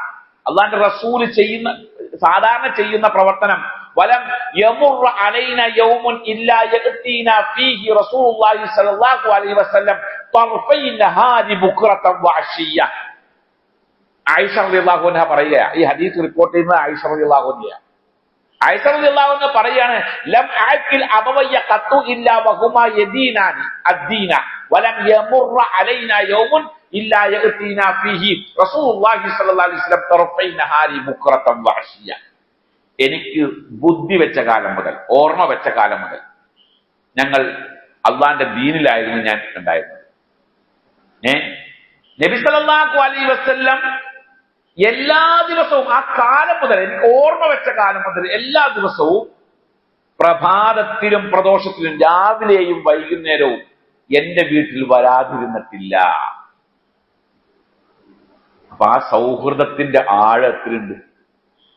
എല്ലാ ദിവസവും രാവിലെയും പോവും, വൈകുന്നേരം പോവും. നമുക്ക് ശ്രദ്ധിക്കാറുണ്ട്. പക്ഷെ അന്ന് നബി സല്ലല്ലാഹു അലൈഹി വസല്ലം നട്ടുച്ച സമയത്ത് വന്നു. നട്ടുച്ച സമയത്ത് സാധാരണ അറബികൾ പുറത്തിറങ്ങാറില്ല. നമ്മുടെ നാട്ടിൽ നിന്ന് ആൾക്കാരൊക്കെ പുറത്തിറങ്ങും. നമ്മുടെ നാട്ടിൽ പിന്നെ അങ്ങനത്തെ ഒരു വ്യവസ്ഥ ഒന്നുമില്ലല്ലോ. ഉച്ചയും വൈകുന്നേരം വെയിൽ, എത്ര വെയിൽ ശക്തമാണെങ്കിലും പുറത്തിറങ്ങും, സ്കൂളിൽ ക്ലാസ്സുകൾ നടത്തുകയൊക്കെ ചെയ്യും. ഇപ്പോഴും ഗൾഫിലൊക്കെ പോയി കഴിഞ്ഞാൽ ഗൾഫിൽ അറബികൾ പൊതുവെ അവിടുത്തെ സ്കൂൾ സിസ്റ്റം തന്നെ അതിരാവിലെ തുടങ്ങും, ഉച്ചയോടുകൂടെ എല്ലാം കഴിഞ്ഞു. ഉച്ചയോടെ കഴിഞ്ഞു. ഉച്ചയോടെ കുട്ടികളൊക്കെ വീട്ടിലെത്തി. ഉച്ചയോടെ ഷോപ്പുകളൊക്കെ ബന്ധായി. എല്ലാവരും ഗൾഫിൽ പോയ ആൾക്കാരല്ലേ, അങ്ങനെയല്ലേ പൊതുവെ സ്വഭാവം. ഉച്ചയോടെ കഴിഞ്ഞു. ഉച്ച കഴിഞ്ഞാല് ഒന്ന് റെസ്റ്റാണ് വൈകുന്നേരം വരെ പൊതുവെ. ആ ഉച്ചയ്ക്ക് കഠിനമായ ചൂടുള്ള ഉച്ച സമയത്ത് നബി സല്ലല്ലാഹു അലൈഹി വസല്ലം അബൂബക്കർ സിദ്ദീഖ് റളിയല്ലാഹു അൻഹുവിന്റെ വീട്ടിലേക്ക് കയറി ചെന്നു. എത്തിയിട്ട് അനുവാദം ചോദിച്ചു, കയറിക്കോട്ടെ എന്ന് ചോദിച്ചു. അനുവാദം കൊടുത്തു. അനുവാദം കൊടുത്തപ്പോൾ റസൂൽ സല്ലല്ലാഹു അലൈഹി വസല്ലം അബൂബക്കർ സിദ്ദീഖ് റളിയല്ലാഹു അൻഹുവിനോട് പറയുകയാണ്, ഈ വീട്ടിലുള്ള ആളുകളെയൊക്കെ ഒന്ന് പുറത്താക്കണം. വളരെ ഗൗരവമുള്ള ഒരു വിഷയം സംസാരിക്കാനാണ്. ഇസ്ലാമിന്റെ രീതി അങ്ങനെയാണ്. ഇപ്പോഴത്തെ സിസ്റ്റം അനുസരിച്ച് ആണെങ്കിൽ എല്ലാവർക്കും വഴി പറയാലോ. നബി സല്ലല്ലാഹു അലൈഹി വസല്ലമ ഒരു മെസ്സേജ്, ഉള്ളിൽ നിന്നൊരു മെസ്സേജ് അബൂബക്കറിന് അയക്കുക, അബൂബക്കർ ആ മെസ്സേജ് വായിക്കുക, എന്നിട്ട് റിപ്പോർട്ട് തീരുമാനങ്ങൾ ഉണ്ടാക്കുക. അതൊന്നുമില്ല. നമ്മളുടെ ദീനിന്റെ പൊതുവായ സ്വഭാവം എന്ന് പറഞ്ഞാൽ ഏതെല്ലാം വിഷയങ്ങൾ തന്ത്രം ആവിഷ്കരിക്കേണ്ടിടത്ത് തന്ത്രം ആവിഷ്കരിക്കുക, ബുദ്ധി ഉപയോഗിക്കേണ്ടിടത്ത് ബുദ്ധി ഉപയോഗിക്കുക, അതേപോലെ തന്നെ നിയമം പാലിക്കേണ്ടിടത്ത് നിയമം പാലിക്കുക, ചർച്ച ചെയ്യേണ്ടിടത്ത് ചർച്ച ചെയ്യുക, ഇറങ്ങിപ്പുറപ്പെടേണ്ടടുത്ത് ഇറങ്ങിപ്പുറപ്പെടുക. എല്ലാത്തിനെയും ഒരുമിച്ച് കൂട്ടിക്കൊണ്ട് അള്ളാഹുവിന്റെ സഹായം അതിന്റെ മുകളിലേക്ക് നമ്മൾ പ്രതീക്ഷിക്കുക. അത്രേ ഉള്ളൂ. ഇതിന്റെ ഒന്നും ആവശ്യമില്ലല്ലോ. സത്യത്തിൽ ഇതിന്റെ ഒന്നും ആവശ്യമില്ല. പക്ഷെ ഇതൊക്കെ ദീനിന്റെ സ്വഭാവം എന്ന് പറഞ്ഞാൽ അതാണ്. അത്ഭുതമല്ല, അത്ഭുതം പ്രവർത്തിക്കലല്ല ദീൻ. മറിച്ച് കാര്യകാരണങ്ങൾ നമ്മുടെ ജീവിതത്തിൽ ഉണ്ടാകണം. ആ കാര്യകാരണങ്ങൾ ഉണ്ടാകുമ്പോഴാണ്, ഉണ്ടായതിനു ശേഷം അള്ളാഹുവിലേക്ക് തവക്കുലാക്കുക എന്നുള്ളത്. ഇവിടെ അത്ഭുതം പ്രവർത്തിക്കുന്നതിന് വലിയ മാർക്കറ്റാണ്, ഭയങ്കര മാർക്കറ്റാണ്. ഇപ്പോ മുജാഹിദ് പ്രസ്ഥാനത്തിൽ അത്ഭുതം പ്രവർത്തിക്കുന്ന പരിപാടികളൊന്നും ഇല്ല എന്ന് പറഞ്ഞപ്പോ ഒരു കൂട്ടം ആളുകൾ അത്ഭുതം പ്രവർത്തിക്കുന്ന പരിപാടിയായിട്ട് പോയി. എന്നിട്ടാണല്ലോ ഒരു ഗ്രൂപ്പ് ഉണ്ടാക്കുക തന്നെ ചെയ്തത്, അത്ഭുതം പ്രവർത്തിക്കുന്ന ഗ്രൂപ്പ്. രോഗം മാറ്റാൻ ഒരു ടീം വരും, മനുഷ്യരല്ലാത്ത ആൾക്കാർ വരും, അവർ രോഗം മാറ്റിത്തരും, അവർ ഉപദ്രവിക്കും, അത്ഭുതകരമായ ഒരു ലോകത്തേക്ക് കൊണ്ടുപോവുക. അത് തെറ്റാണ്. നട്ടുച്ച സമയത്ത് കയറി ചെന്നിട്ട് നബി സല്ലല്ലാഹു അലൈഹി വസല്ലം പറഞ്ഞ വർത്തമാനം ഇതാണ്: അബൂബക്കരെ വീടിനകത്തുള്ള ആളുകളെയൊക്കെ പിടിച്ച് പുറത്താക്കുക, അവരെല്ലാവരും മാറി നിൽക്കട്ടെ. നബി സല്ലല്ലാഹു അലൈഹി വസല്ലമയോട് അബൂബക്കർ സിദ്ദീഖ് റളിയല്ലാഹു അൻഹു പറയുകയാണ്, അല്ലാഹുവിന്റെ റസൂലേ, ഈ വീട്ടില് നിങ്ങളുടെ കുടുംബക്കാരിലെ ഇന്നമാഹും അഹ്ലുക ബി അബി അൻത യാ റസൂലല്ലാഹ്, എന്റെ പിതാവ്, എന്റെ മാതാവ് അങ്ങയെ സമർപ്പിച്ചുകൊണ്ട് ഞാൻ പറയട്ടെ, ഈ വീട്ടിലുള്ളതെല്ലാം അങ്ങയുടെ കുടുംബക്കാർ മാത്രമാണ്, വേറെ ആരും ഇവിടെ ഇല്ല. അപ്പൊ നബി സല്ലല്ലാഹു അലൈഹി വസല്ലമയ്ക്ക് സമാധാനായി. ഇനി വിഷയം അവതരിപ്പിക്കാം. ആ അസമയത്ത് കയറി വന്നതാണല്ലോ, ആ വിഷയം അവതരിപ്പിക്കാം. അല്ലാഹുവിന്റെ റസൂൽ പറഞ്ഞു, ഖദ് ഉദിന ലി ബിൽ ഖുറൂജ്, ഖദ് ഉദിന ലി ഫിൽ ഖുറൂജ്, നമുക്ക് പുറപ്പെടാനുള്ള അനുവാദം ലഭിച്ചിരിക്കുന്നു, നമുക്ക് പോകാം. സല്ലല്ലാഹു അലൈഹി വസല്ലമയോട് അബൂബക്കർ സിദ്ദീഖ് റളിയല്ലാഹു അൻഹു ചോദിച്ചു, അസ്സഹാബത്തു, ഞാനും ഒപ്പമുണ്ടോ? നിശ്ചയ ഞാൻ ഉണ്ട് എന്ന് പറഞ്ഞു. ഉണ്ടെന്ന് പറഞ്ഞപ്പോ ഈ ഹദീസ് റിപ്പോർട്ട് ചെയ്യുന്ന ആളാരാണ് ഞാൻ പറഞ്ഞത്? ആയിഷ റളിയല്ലാഹു അൻഹ പറയാണ്, സന്തോഷം കൊണ്ട് ഒരു മനുഷ്യൻ കരയുമെന്ന് ഞാൻ അതുവരെ വിശ്വസിച്ചിട്ടില്ല. എന്റെ ഉപ്പ കരയുന്നത് കണ്ടപ്പോഴാണ് എനിക്കത് മനസ്സിലായത്. സന്തോഷം കൊണ്ടാണ് കരഞ്ഞു. നബി സല്ലല്ലാഹു അലൈഹി വസല്ലമയോട് പറഞ്ഞു, അല്ലാഹുവിന്റെ റസൂലെ, ഇഹ്ദ റാഹിലത്തൈ ഹാത്തൈനി, ഈ ഹുദ് ഇഹ്ദ റാഹിലത്തൈ ഹാത്തൈനി, നമ്മുടെ ഈ രണ്ട് വാഹനങ്ങളിൽ നിന്നും ഒരു വാഹനം അങ്ങ് എടുക്കണം എന്നൊക്കെയുള്ളതാണ് എന്ന് പറഞ്ഞപ്പോ നിങ്ങൾ മനസ്സിലാക്കേണ്ടത് ആ നിർണായക ഘട്ടാണ്. അത്രയധികം പ്രയാസം നിറഞ്ഞ രഹസ്യമായി പുറത്തു പോകേണ്ടുന്ന ഒരു യാത്രയാണ്. ആ യാത്രയിൽ പോകാനുള്ള വാഹനമടക്കം അവിടെ റെഡിയാക്കി വെച്ചിട്ടാണ് അബൂബക്കർ പറഞ്ഞത് ഒരെണ്ണം നിൽക്കുള്ളതാണെന്ന് പറഞ്ഞത്. ആ സമയത്ത് നബി സല്ലല്ലാഹു അലൈഹി വസല്ലം കൊടുത്ത മറുപടി എന്താണെന്നറിയാമോ? പൈസ തരാം, അതിന് പകരം മാത്രം മതി എനിക്ക് ആ വാഹനം, വെറുതെ വേണ്ട. അബൂബക്കർ സിദ്ദീഖ് റളിയല്ലാഹു അൻഹുവിന്റെ കാരണം ഹിജറ പോവുക എന്നുള്ളതൊരു ഇബാദത്താണല്ലോ. ആ ഇബാദത്തിന് പൂർണ്ണമായ കൂലി വേണം. അതുകൊണ്ട് പൈസ കൊടുത്തിട്ട് ആ ഒട്ടകത്തിന് തരാം മേടിച്ച്. അങ്ങനെയാണ് അവരുടെ യാത്ര പോകുന്നത്. ആ നട്ടുച്ച സമയത്താണ് അബൂബക്കർ സിദ്ദീഖ് റളിയല്ലാഹു അൻഹുവിന്റെ വീടിന്റെ പിന്നാമ്പുറത്ത് കൂടെ ഇവർ രണ്ടുപേരും കൂട്ടത്തിൽ അബൂബക്കർ സിദ്ദീഖ് റളിയല്ലാഹു അൻഹുവിന്റെ ഒരു ഖാദിമായ ഒരു വ്യക്തിയുണ്ട്, അബ്ദുല്ലാഹി ഇബ്നു ഉറൈഖത്ത് എന്ന് പറയുന്ന ആ വ്യക്തിയോട് കൂടെ കൂട്ടത്തിൽ പോകുന്നു, വഴികാട്ടിയായിട്ട് പോകുന്നു. അപ്പൊ ഹിജ്റ പോയത് നബി സല്ലല്ലാഹു അലൈഹി വസല്ലം എപ്പോഴാ? മക്കയിൽ നിന്ന് നട്ടുച്ചക്കാണ് ഹിജ്റ പോയത്. നമ്മൾ സാധാരണ കേൾക്കാറുള്ള കഥ എന്താ? നബി അതാണ് പറഞ്ഞത്. നമ്മൾ സാധാരണ കേൾക്കാറുള്ള കഥ എന്താ? നബി സല്ലല്ലാഹു അലൈഹി വസല്ലമയ്ക്ക് രാത്രിയാണ് വിവരം കിട്ടിയത്. ഞാനും മുമ്പൊക്കെ കുറെ പറഞ്ഞിട്ടുണ്ട്, ജാഹിലിയ കാലഘട്ടത്തിൽ കുറെ ഞാനും പ്രസംഗിച്ചിട്ടുണ്ട്. നബി സല്ലല്ലാഹു അലൈഹി വസല്ലമയ്ക്ക് രാത്രി വഹയി കിട്ടി.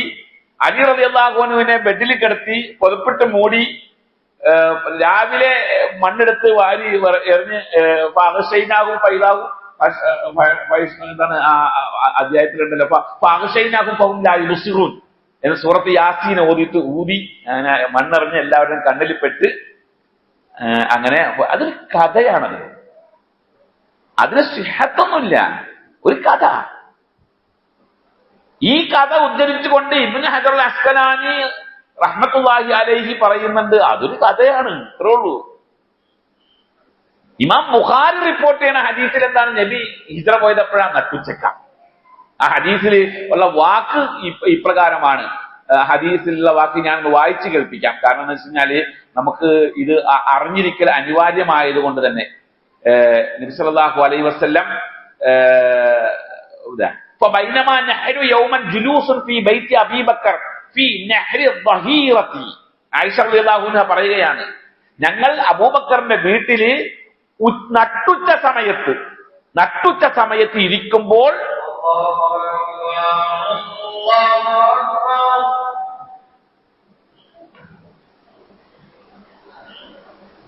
അപ്പോ ആ ഉച്ച സമയത്താണ് അവർ പോകുന്നത്. ഹദീസ് സഹീഹ് ബുഖാരിയിൽ വന്ന സ്വഹീഹായ റിപ്പോർട്ട് അങ്ങനെയാണ്, ഉച്ച സമയത്ത് പോയി എന്നുള്ളതാണ്. പക്ഷേ ഈ രാത്രിയിൽ അലി റളിയല്ലാഹു അൻഹുവിനെ ഉറക്കിക്കിടത്തി പോയി എന്നൊക്കെ പറയുന്ന ആ റിപ്പോർട്ടുകളൊക്കെ ദുർബലമാണ്. പക്ഷെ അതാണ് ഇപ്പൊ ചരിത്രമായിട്ട് സമൂഹത്തിന്റെ ഇടയിൽ ഓടിക്കൊണ്ടിരിക്കുന്നത്. ഇപ്പൊ തന്നെ നമ്മള് മുജാഹിദുകൾ എന്ന് പറയപ്പെടുന്ന ആളുകളുടെ ഇടയിലും ഇതൊരു കഥ, ഈ ഒരു ചരിത്രമുണ്ട്. ഇപ്പോ നമ്മുടെ ജമാഅത്തെ ഇസ്ലാമിയുടെ സമ്മേളനം നടന്നിരുന്നല്ലോ, ഹിറ സമ്മേളനം, അവിടെയും ഇതിന് സമാനമായ ഒരു അന്തരീക്ഷം സൃഷ്ടിച്ചു വെച്ചിട്ടുണ്ട്. ഈ ചരിത്രം അന്ന് ആ സമ്മേളനത്തിന്റെ എക്സിബിഷന്റെ ഭാഗത്തോ മറ്റാണോ, ഗേറ്റിന്റെ ഭാഗത്താണെന്ന് എനിക്ക് ഓർമ്മയില്ല. അന്ന് നമ്മുടെ കൂരിയാട് നടന്ന ഒരു സമ്മേളനത്തിൽ, നിങ്ങൾക്ക് ഓർമ്മയുണ്ടോന്ന് അറിയില്ല, ഞാൻ അവിടെ പോയിരുന്നു അന്ന്. അവിടെയും ഇങ്ങനെ ഇതൊക്കെ ഇപ്പൊ മുജാഹിദുകളാണെങ്കിലും എക്സിബിഷനൊക്കെ നോക്കുമ്പോൾ ഹിറയുമായി ബന്ധപ്പെട്ടുകൊണ്ട് ഈ ഒരു സംഭവങ്ങൾ ഒക്കെ കാണിക്കും. ഇല്ലാത്ത കുറെ കഥകൾ അവിടെ കാണിക്കും. അതിൽപ്പെട്ട ഒന്നാണിത്. അതേപോലെ തന്നെ എന്തോ ആട്ടെ, അവിടുന്ന് രാത്രി ഇറങ്ങി പോയി എന്നുള്ളത് വന്നതിന് ശേഷം പിന്നെ പറയുന്നൊരു കഥയാണ്. നബി സല്ലല്ലാഹു അലൈഹി വസല്ലമ ഗുഹയുടെ ഉള്ളിൽ കയറിയിരുന്ന് അബൂബക്കർ സിദ്ദീഖിന്റെ മടിയിൽ തല വെച്ച് കിടന്ന് അബൂബക്കറിന്റെ കാലുമേ പാമ്പ് കടിച്ച് കരഞ്ഞ് കണ്ണീന്ന് വെള്ളം വീണപ്പോ എണീച്ച് പാമ്പിനെ പിടിച്ച് പുറത്ത് ഇറക്കി പാമ്പിനോട് ചോദിച്ചിട്ട് ഏതാണ്? മൂസാ നബിയുടെ പാമ്പാണ്, അന്ന് ആ വടി പാമ്പായില്ലേ, ആ പാമ്പാണ് ഞാൻ നബീനെ കാണാൻ വേണ്ടി വന്നാണ്. കഥകൾ ഉണ്ടാക്കുക തന്നെ. റസൂൽ സല്ലല്ലാഹു അലൈഹി വസല്ലമയെ സംബന്ധിച്ച് പറയാൻ ഒരുപാട് സംഭവങ്ങൾ സ്വഹീഹായി ഉണ്ടായിരിക്കെ ഇല്ലാത്ത കഥ എന്തിനാ ഉണ്ടാക്കാൻ നടക്കണം? അത് ഒരു കഥയാണ്. അതുപോലെ ഇതിന്റെ മുമ്പിൽ നമ്മുടെ ഗുഹയുടെ മുമ്പിൽ പ്രാവ് മുട്ടയിട്ടിരുന്നു. അതാണ് ഞാൻ പറഞ്ഞ ഹിറയിലെ നമ്മുടെ സമ്മേളന നഗരിയിൽ. ഞാൻ അത് വിമർശിക്കുന്നതല്ല കേട്ടോ, എല്ലാവർക്കും സംഭവിക്കുന്ന ആ ധാരണയാണത്. ഞാൻ ഏതെങ്കിലും ഒരു പാർട്ടിനെ വിമർശിച്ചു എന്നുള്ളത് തോന്നല് വേണ്ട. അവിടെ അതിന്റെ മുമ്പിൽ പ്രാവ് കൂടൊക്കെ ഉണ്ടാക്കി വെച്ച് ഒരു പ്രാവിനെ കീർത്തി 8 കാലിയുടെ വലയൊക്കെ ഉണ്ടാക്കി വെച്ച്. അത് ഇയാളുടെ ബൂസരിയുടെ ബുർദയിലെ സങ്കല്പമാണത്.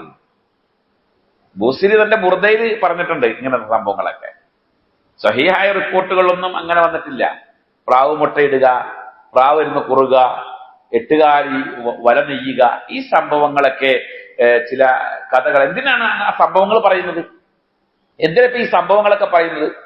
അതായത് അല്ലാഹു തആല ഇത്തരം കാര്യങ്ങളിലൂടെ നബി സല്ലല്ലാഹു അലൈഹി വസല്ലമയ്ക്ക് സംരക്ഷണം കൊടുത്തു എന്നാണ്, അല്ലെ?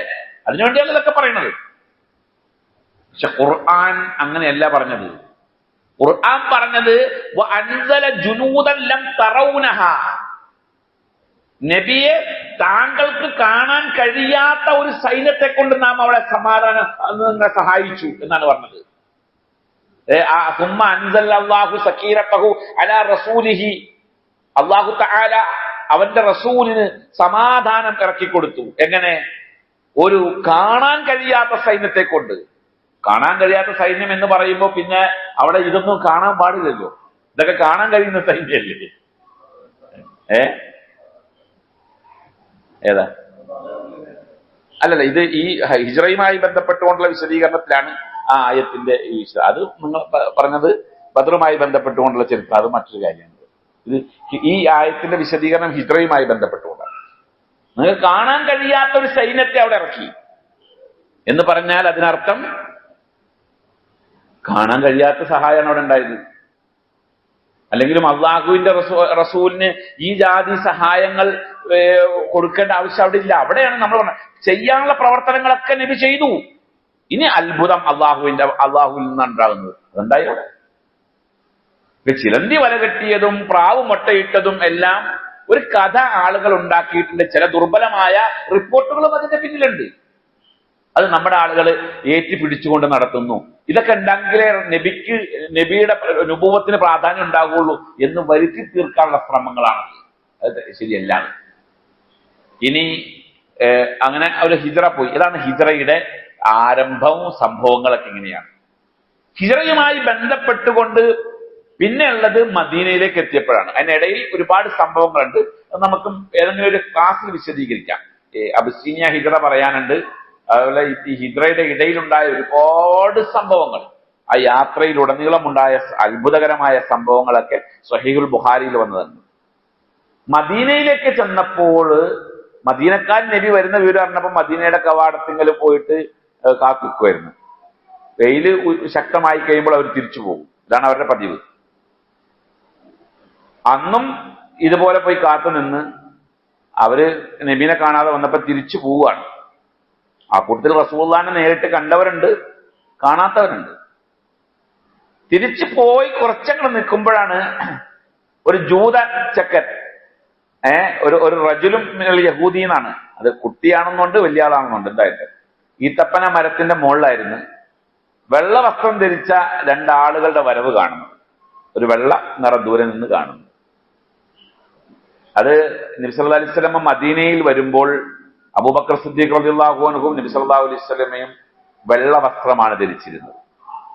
ആ വെള്ള വസ്ത്രം എവിടെ നിന്ന് കിട്ടിയെന്ന് വെച്ച് കഴിഞ്ഞാല് അസ്സുബൈർ ഇബ്നുൽ അവ്വാം റളിയല്ലാഹു അൻഹു ഷാമിൽ നിന്ന് കച്ചവടം കഴിഞ്ഞ് മടങ്ങി വരുന്നുണ്ടായിരുന്നു. ആ മടങ്ങി വരുന്ന സമയത്ത് അദ്ദേഹം നബി സല്ലല്ലാഹു അലൈഹി വസല്ലമയ്ക്ക് സമ്മാനിച്ചതാണ് ആ വസ്ത്രം. സുബൈർ ഇബ്നുൽ അവ്വാം റളിയല്ലാഹു അൻഹു ഒരു അറിയപ്പെട്ട സഹാബിയാണ്. അദ്ദേഹത്തിന്റെ ചരിത്രം വേറെ പറഞ്ഞിട്ടുണ്ടെന്നാണ് തോന്നുന്നത്. അദ്ദേഹത്തിന്റെ ജീവിത ചരിത്രവുമായി ബന്ധപ്പെട്ടുകൊണ്ട് ഒരുപാട് പറയാനുണ്ട്. എന്തോ ആകട്ടെ, അപ്പോഴാണ് ഇയാളിത് കാണുന്നത്. അപ്പൊ അദ്ദേഹം ഉറക്കെ വിളിച്ചു പറഞ്ഞു, യാ മഅശറൽ അറബ് ഹാദാ ജദ്ദുകുമുല്ലദീ തൻതളിറൂൻ, നിങ്ങൾ കാത്തിരിക്കുന്ന നിങ്ങളുടെ ജദ് എന്ന് പറഞ്ഞ വല്യാപ്പ എന്നർത്ഥം, ജദ്ദിന്റെ അർത്ഥം വല്യാപ്പാന്നാണ്. നേതാവ് എന്നർത്ഥം വെക്കാം. അല്ലെങ്കിൽ നിങ്ങളുടെ കാരണവർ എന്നൊക്കെ പറയാം. നിങ്ങൾ കാത്തിരുന്ന നിങ്ങളുടെ ആ കാരണവർ അതാ വരുന്നുണ്ട് എന്ന് പറയും. അപ്പോ ഇവരെല്ലാവരും കൂടെ മദീനവാസികളെല്ലാവരും കൂടെ കൂടി പോയി നബി സല്ലല്ലാഹു അലൈഹി വസല്ലമയെ സ്വീകരിച്ചു എന്നുള്ളതാണ് ചരിത്രം.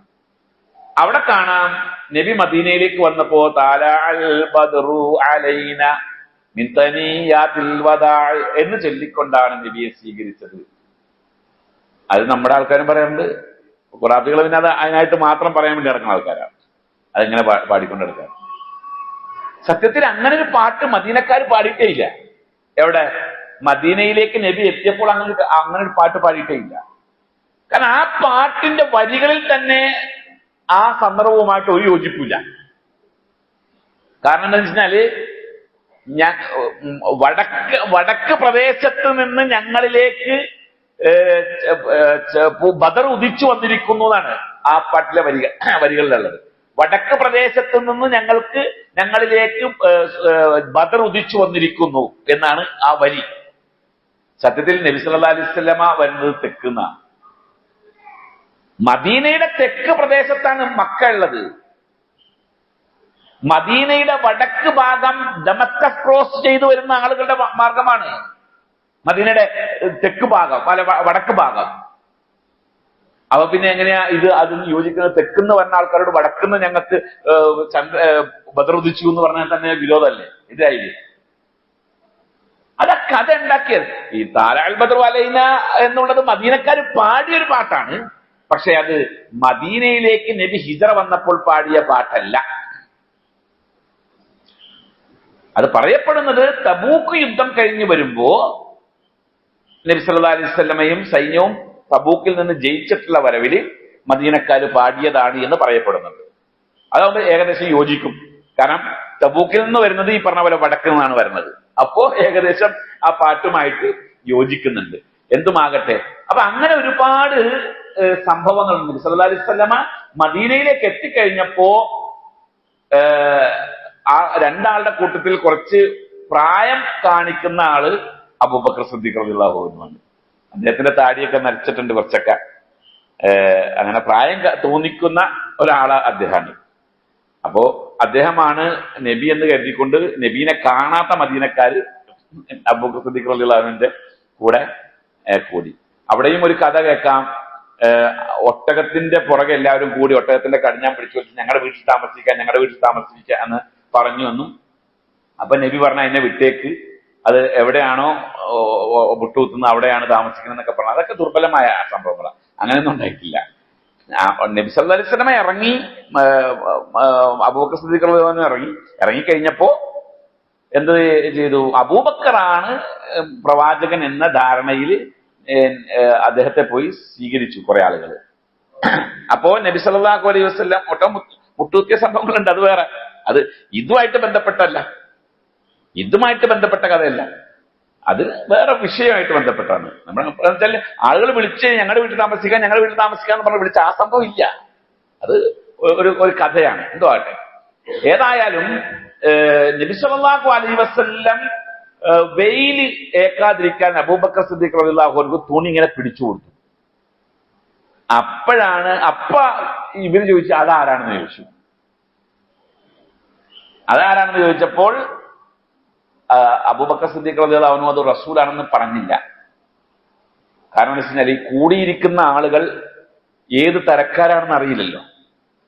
ശത്രുക്കളുണ്ടാകാം, മിത്രങ്ങളുണ്ടാകാം, പല ആൾക്കാരും ഉണ്ടാകും. അപ്പൊ അതുകൊണ്ട് തന്നെ അബൂബക്കർ സിദ്ദീഖ് റളിയല്ലാഹു അൻഹു കൊടുത്ത മറുപടി ഇതാണ്: ഹാദാ ഹുവ ദലീലുൽ ലദീ യഹ്ദി സബീൽ, എനിക്ക് വഴി കാണിച്ചു തരാൻ വേണ്ടി നിയോഗിക്കപ്പെട്ട ആളാണ്. റസൂലാണ് എന്ന് പറയുന്നതിന് പകരം അതിന് സമാനമായ മറ്റൊരു വാക്കാണ് ഉപയോഗിച്ചത്.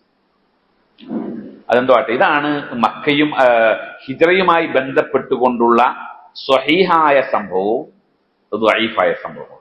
അതില് മദീനയിലേക്ക് പോയപ്പോൾ താലാ ചെല്ലി എന്നുള്ളതും, പ്രാവ് മുട്ടയിട്ട് ഹിറാ ഗുഹയിൽ പ്രാവ് മുട്ടയിട്ടു, ചിലന്തി വല കെട്ടി, ഗുഹയിൽ വെച്ച് പാമ്പ് കടിച്ചു, വീട് വളഞ്ഞ സംഭവം, അതേപോലെ ഉമർ റളിയല്ലാഹു അൻഹു പരസ്യമായിട്ട് വാള് ചുഴറ്റി പിടിച്ച് ഹിജ്റ പോയി എന്ന് പറയുന്ന ഈ 6 സംഭവങ്ങൾ അത് അടിസ്ഥാനപരമായ രേഖയിലാണ്. പരതിയാൽ ഈ സംഭവങ്ങളൊക്കെ ചരിത്രത്തിൽ നിന്ന് കിട്ടും. പക്ഷേ അതൊക്കെ സ്വഹീഹായ ഹദീസുകൾക്കെതിരാണ്. സ്വഹീഹായ ഹദീസുമായിട്ട് താരതമ്യം മുട്ടിച്ചു നോക്കുമ്പോൾ വൈരുദ്ധ്യങ്ങൾ കാണാൻ കഴിയും. വൈരുദ്ധ്യങ്ങൾ ഉണ്ടാകുമ്പോൾ തന്നെ എന്ത് ചെയ്യും? ഈ ദുർബലമായ സ്വഹീഹ് അല്ലാത്തതിനെ എടുത്തു മാറ്റി വെക്കേണ്ടി വരും. അപ്പോ ഹിജ്റയുമായി ബന്ധപ്പെട്ടുകൊണ്ട് ഈ ചരിത്രത്തെ നമ്മൾ അറിഞ്ഞിരിക്കുക. ഇൻഷാ അല്ലാഹ് ബാക്കി വശങ്ങളൊക്കെ നമുക്ക് അടുത്ത ക്ലാസ്സിൽ വിശദീകരിക്കാം. അല്ലാഹു തൗഫീഖ് തന്ന് അനുഗ്രഹിക്കുമാറാകട്ടെ. ഇതിന് ചോദിക്കാനുണ്ടോ?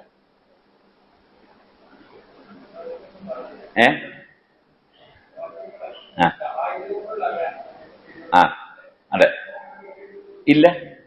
മുഹാജിർ ഹിജ്റ പോയ ആളുകൾക്ക് സഹായം ചെയ്തു കൊടുക്കുക. അൻസാർ എന്ന പദത്തിന് അർത്ഥം തന്നെ അതാണ്, സഹായിച്ച ആളുകൾ എന്നുള്ളതാണ്. വേറൊന്നും ചോദിക്കാൻ?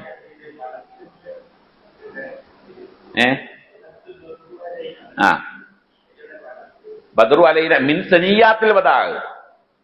സനിയാത്തുൽ വദാഇൽ നിന്നാണ്. സനിയാത്തുൽ വദാ വടക്കൻ പ്രദേശത്തിൽ നിന്ന് നല്ലതാണ് അതിന്റെ അർത്ഥം.